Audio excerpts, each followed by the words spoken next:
think it's time we talk a little bit about MLS. I know my favorite MLS player scored a goal and his team won today, I believe. Lionel Messi, Inter Miami. Did they not? They drew 1-1. They drew. Oh, I thought they came back to win 2-1. They were up 1-0, or they drew in the end. Dang you, Toronto, and your cold weather.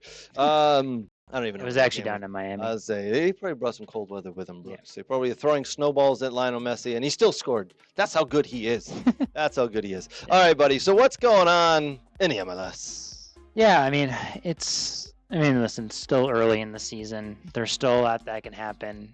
And teams are figuring out. I'd say the big win this week, Charlotte got a win at home against Nashville. I watched that game on Saturday. That was a good one, a good battle.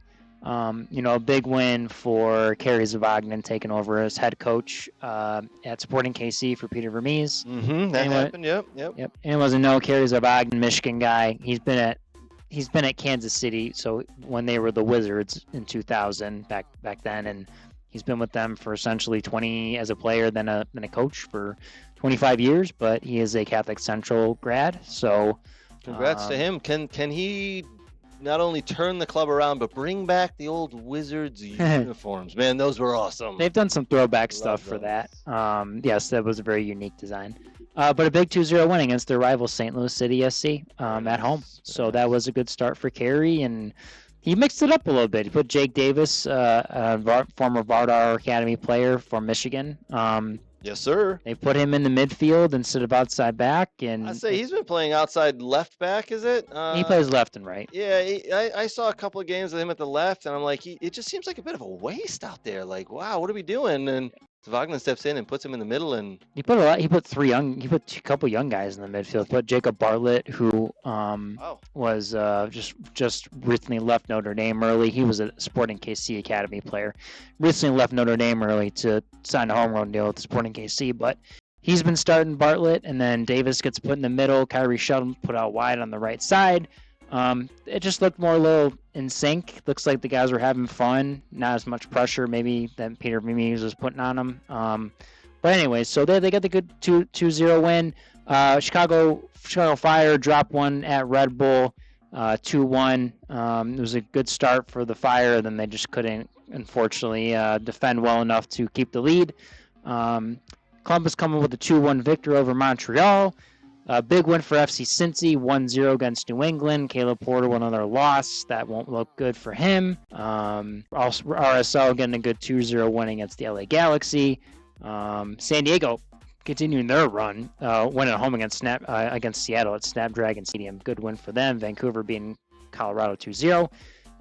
Big win from today for San Jose, a 6-1 victory over DC United.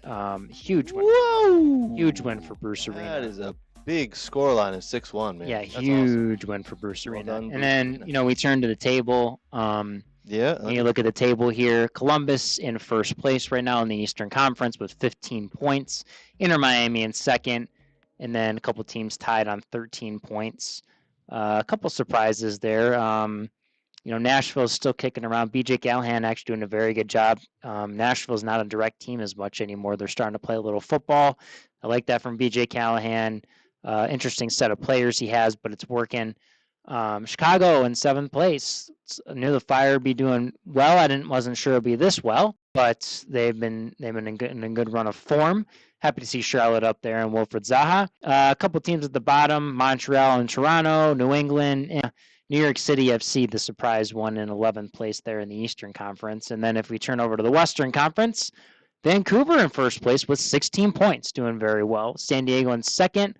Minnesota United up there. Austin FC turning around their season with 13 points so far. They were towards the bottom of the table last year, so turn around for them. And then towards the bottom, LA Galaxy, unfortunately, sitting in 15th place after the result. I know. It shows you how important Ricky Puig was to them. Wow. Yes. Sporting KC with that win bumps them out of last place. Houston struggling a little bit. So is Seattle, but sometimes Seattle struggles early on and catches fire towards the end of the season. St. Louis City SC struggling a little bit in 11th place. RSL and LAFC are hanging there. One's on one side of the line, one's on the other. But yes, still young, 7 games into the league. Some teams have played only 6, but A lot can happen. Long way to go. Yes. 7 games in. Long season, long summer of MLS soccer ahead. Yeah, you're not wrong. Yes. MLS is just chugging along, friends. It is. Messi doing messy things. It is. Scoring goals. Big win. I forgot Champions Cup's going on. LAFC and Inter Miami were playing each other. A big win for LAFC against Inter Miami. They took the 1-0 win in the first leg, so we'll see how the second leg goes. I believe that's this week, if I'm not mistaken. Let me check that.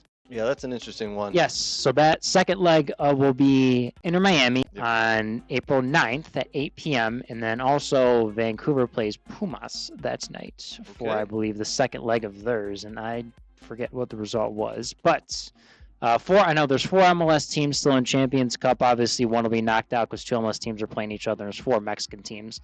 And again, there are a couple Mexican teams. There's one where they have a head-to-head, so there'll be one will knock them out. Yes. Even again. Yep. All right. Well, that's awesome. Hopefully, I'm, again, still rooting for Miami.